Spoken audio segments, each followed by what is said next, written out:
Moi, je suis Jacob Hubert de Berne et j'ai travaillé pendant 30 ans comme directeur de la Fondation Contact dans la réduction des risques et maintenant en retraite. Je fais toujours des projets réduction de risques au niveau international.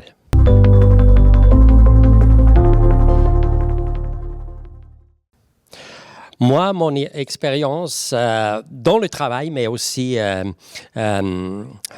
sur les études, etc., c'est si il y a un problème de drogue, il y a beaucoup de fois une précarité chez les gens. Donc, si on veut stabiliser la vie, il faut avoir 4 piliers. Et la première, c'est la santé. La deuxième, c'est l'habitation. La troisième, relation. Et la quatrième, avoir un travail qui est, pour moi, a du sens et me donne la possibilité de vivre économiquement.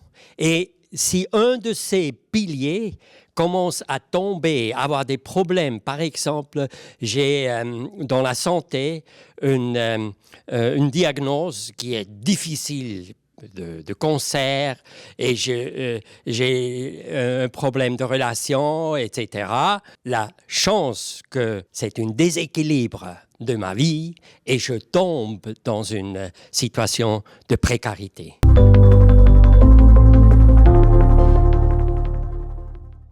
Dans les années 80-90, il y avait les scènes ouvertes. Aussi à Berne, dans le Kocher Park, très grand. Donc, notre organisation, nous, on a dit il faut voir que les gens peuvent vivre et survivre surtout. Donc, on a commencé avec surtout au point de vue santé, des programmes de méthadone SOIBA.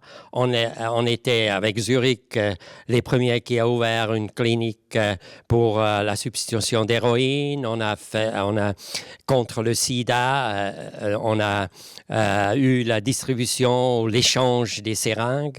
Et pour le travail, on a monté des entreprises sociales.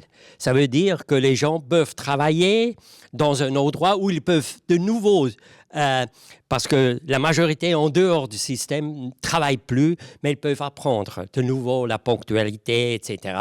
Et ils sont payés pour ce travail.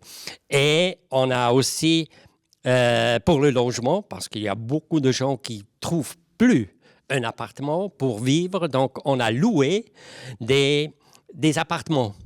Et ces appartements ont été fréquentés par des travailleurs sociaux.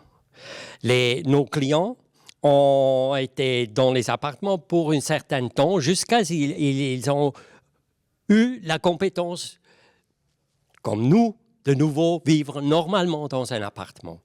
Et le quatrième pilier, c'est les relations.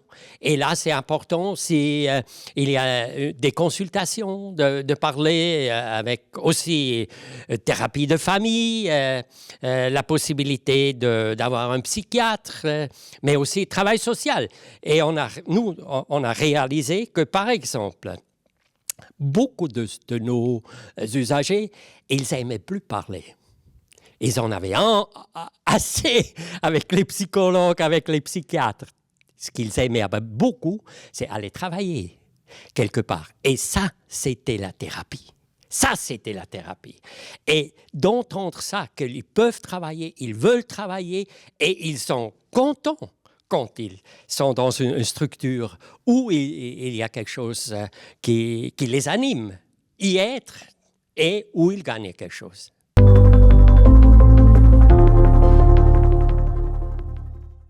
Moi, je pense une chose qu'on a vécue ce temps-là, pas seulement à Berne, aussi à Zurich, etc., c'est qu'on avait une crise. Surtout l'épidémie d'héroïne, on avait les scènes ouvertes, etc. Donc, on avait une crise totale. Et la police était fatiguée. La justice était fatiguée. Le public, par exemple, de Berne, disait il faut changer quelque chose. Et nous, notre organisation, avait une alternative.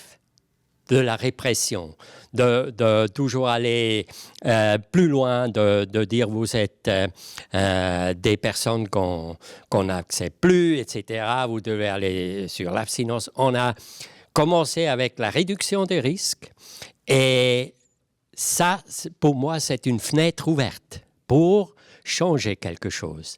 Et maintenant, de nouveau, je pense à Lausanne ou à Genève avec le crack, on a une pression vraiment de faire quelque chose qui va dans une situation qui est meilleure pour la ville, pour la sécurité de la ville, pour les usagers.